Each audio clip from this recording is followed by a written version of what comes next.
जिस मुख्यमंत्री से 4,000 करोड़ खर्चा नहीं हो पाया, वो बेचारी क्या बताएंगे। उन्हीं के पतिदेव कांग्रेस के साथ 10 साल सत्ता में थे, उसी समय समाप्त हुआ था। अरे इन लोग के करनी कथनी में कहीं समरूपता नहीं है। देश के बजट में बिहार को उम्मीद से ज्यादा मिला है। ऐसे में बिहार बीजेपी के नेता गदगद हैं और विपक्ष को खूब नसीहत दे रहे हैं। खासकर लालू राबड़ी परिवार को खूब कोस भी रहे हैं। नमस्कार, दर्शन न्यूज में आपका स्वागत है। मैं हूं अनुराग। बिहार के दोनों डिप्टी सीएम गदगद हैं। जी हाँ, जिस तरह से बिहार को बजट में बिहार को विशेष तरजीह दी गई और बिहार को 58,900 रुपये करोड़ के परियोजनाओं का बिहार के अंदर ऐलान किया गया, जिसमें बिहार को 3 एक्सप्रेस वे मिलेंगे। 26,000 करोड़ रुपये उसके लिए आवंटित किए गए हैं। उसके अलावा और भी कई मेगा परियोजनाएं जो हैं बिहार के अंदर लागू होंगी। बजट में इसका ऐलान किया गया है, यानी बिहार को बम्पर मिला है। भले ही अब शायद इसके पीछे नीतीश कुमार का दबाव हो, क्योंकि जिस तरह से सीएम नीतीश कुमार अभी किंग मेकर की भूमिका में हैं और उनकी मांग थी कि बिहार को विशेष राज्य का दर्जा दिया जाए, लेकिन बिहार को विशेष राज्य का दर्जा नहीं देने की बात कह दी केंद्र सरकार ने, और उसके बाद बजट में उम्मीदों से ज़्यादा दिया। तो ऐसी स्थिति में बिहार के दोनों डिप्टी सीएम यानी सम्राट चौधरी और विजय सिन्हा गदगद हैं। सरकार को क्या क्या मिला है, बिहार को क्या क्या मिला है, ये तो बता ही रहे हैं। साथ ही साथ लालू परिवार पर भी निशाना साध रहे हैं। क्या कुछ कह रहे हैं सम्राट चौधरी और विजय सिन्हा, सुन लीजिए पहले आप उनका बयान। क्या कहेंगे? देखिए, अभी बजट का पूरा स्वरूप आना बाकी है, लेकिन केंद्रीय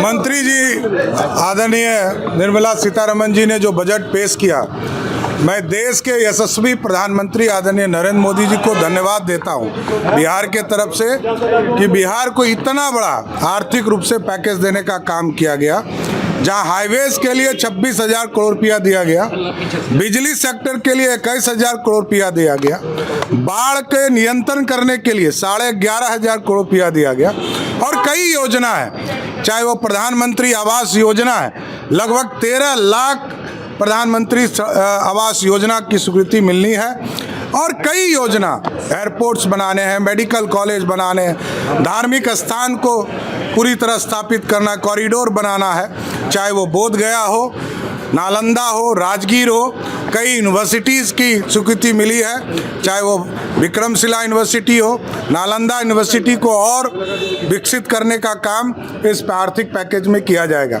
इसलिए देश के यशस्वी प्रधानमंत्री आदरणीय नरेंद्र मोदी जी को, वित्त मंत्री निर्मला सीतारमण जी को और बिहार के लोकप्रिय मुख्यमंत्री नीतीश कुमार जी को विशेष तौर पर बधाई और धन्यवाद देता हूं कि बिहार जैसे गरीब राज्य को एक स्वर्णिम काल के तौर पर देने का काम आज प्रधानमंत्री नरेंद्र मोदी और नीतीश कुमार जी ने किया। बीजेपी से झुंझुना बता रही है सर। अब स्वाभाविक है, जिस मुख्यमंत्री से 4,000 करोड़ खर्चा नहीं हो पाया, वो बेचारी क्या बताएंगे, उनको तो कुछ पता भी नहीं होगा। माता तुल्य है। 4,000 करोड़ रुपया आदरणीय सरदे अटल बिहारी वाजपेयी जी ने दिया था, वो खर्चा भी श्रीमती राबड़ी देवी जी से नहीं हो पाया। और यूपीए के लोगों से तो पूछना चाहता हूं कि 2012 में कांग्रेस पार्टी ने, और जिसको लालू जी समर्थन कर रहे थे, उन लोगों ने विशेष राज्य के दर्जा को पूरी तरह समाप्त कर दिया। तो इन लोग किस चीज की मांग कर रहे हैं? आपकी ही सरकार ने समाप्त किया। आज नरेंद्र मोदी जी लगातार बिहार के विकास के लिए सहयोग करने का काम कर रहे हैं। इसमें आज 26,000 करोड़ एक्सप्रेस वे बनाया गया है, बाढ़ से मुक्ति के लिए, नहरीकरण के लिए, युवाओं का, किसानों का, महिलाओं का, गरीबों के कल्याण के लिए बहुत सारी योजनाओं की घोषणा की गई है, और इससे बिहार को पूरा लाभ होगा। पूरे देश के अंदर माननीय प्रधानमंत्री ने जो गरीब, युवा, किसान, महिला के लिए कहे थे, वह बजट में साफ झलक रहा है। और यह बजट भारत को विकसित भारत बनाने, बिहार को विकसित बिहार बनाने का एक बड़ा ही नींव रखा गया। मुख्यमंत्री जी ने भी धन्यवाद दिया। उन्होंने कहा कि जो पैकेज की बात होती थी वो तो है ही, कहीं ना फाइनेंशियल एड मिल गया है। निश्चित तौर पर कांग्रेस के समय में ही विशेष राज्य के दर्जा को इन लोगों ने टेक्निकल रूप से खत्म कर दिया है बिहार जैसे स्टेट के लिए।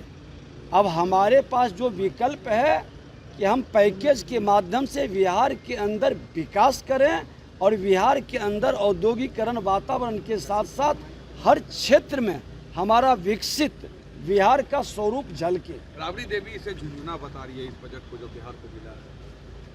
उन्हीं के पतिदेव कांग्रेस के साथ 10 साल सत्ता में थे, उसी समय समाप्त हुआ था। अरे इन लोग के करनी कथनी में कहीं समरूपता नहीं है। सदन के अंदर कुछ करेंगे, रोड पर आकर के कुछ बोलेंगे। आज उन्हीं के कारण तो बिहार पिछड़ा है। बिहार की ये स्थिति के लिए वो कम जिम्मेवार नहीं है। पति पत्नी और उनके पुत्र की मानसिकता बिहार के विकास के लिए नहीं, सिर्फ राजनीति और सत्ता में पहुंचने और बैठने के लिए रहती है।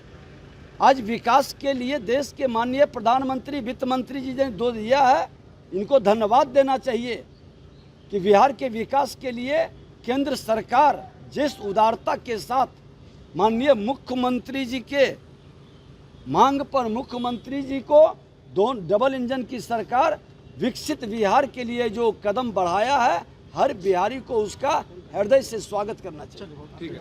तो सुन लिया आपने कि क्या कुछ कह रहे हैं सम्राट चौधरी। सम्राट चौधरी दरअसल उनसे पूछा गया कि राबड़ी देवी ने यह बयान दिया है कि बिहार को कुछ नहीं मिला, झुनझुना थमा दिया गया, तो राबड़ी शासनकाल की वो दुहाई देने लगे और कहने लगे कि राबड़ी के शासनकाल में 4000 करोड़ रुपया का विशेष पैकेज अटल बिहारी वाजपेयी ने प्रधानमंत्री के तौर पर केंद्र सरकार ने दिया था।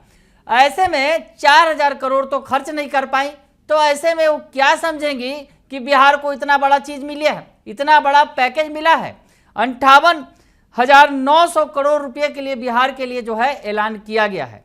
तो ऐसी स्थिति में अब बिहार बीजेपी और साथ ही साथ अगर यूँ कहें कि बिहार सरकार जो है बजट में बिहार को विशेष मिलने से काफ़ी खुश है और विपक्ष पर ताबड़तोड़ हमले बोल रही है। और बिहार के दोनों डिप्टी सीएम जो बीजेपी कोटे से आते हैं, उन्होंने विपक्ष पर हमला बोलने में कोई कोर कसर बाकी नहीं रखा है। बने रहिए दर्श न्यूज के साथ, तमाम खबरों से आपको अपडेट रखेंगे। फिलहाल के लिए इतना ही, धन्यवाद।